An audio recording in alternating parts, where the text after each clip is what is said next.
ब्रेकनंतर आपलं स्वागत। एक महत्त्वाची बातमी, महायुतीच्या उर्वरित जागांबाबत सगळ्या पक्षांमध्ये चर्चा सुरू आहे असं म्हणतात शंभूराज देसाई। जागा वाटप करताना सर्वांशी चर्चा करून समन्वय साधू असे त्यांचं म्हणणं आहे।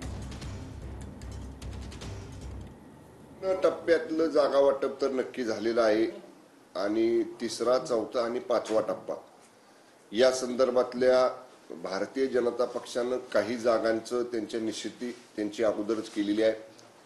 शिवसेनेने देखील आमच्या 8 उमेदवारांची नावं जाहीर केलेली आहेत। इथून उर्वरित ज्या काही जागा राहिलेल्या आहेत त्यांच्या संदर्भातली प्रत्येक पक्षातली चर्चा सुरू आहे, तशी आमच्या पक्षामध्ये सुद्धा शिवसेनेमध्ये चर्चा आमच्या सुरू आहेत आणि जागा निश्चित करताना समन्वयातनं सगळ्यांशी, सगळे जेवढे इच्छुक आहेत तेवढे सगळ्यांशी चर्चा करून कुठलाही वादविवाद पाठीमागे राहणार नाही याची काळजी घेऊन लवकरच ह्या जागा नक्की केल्या जातील।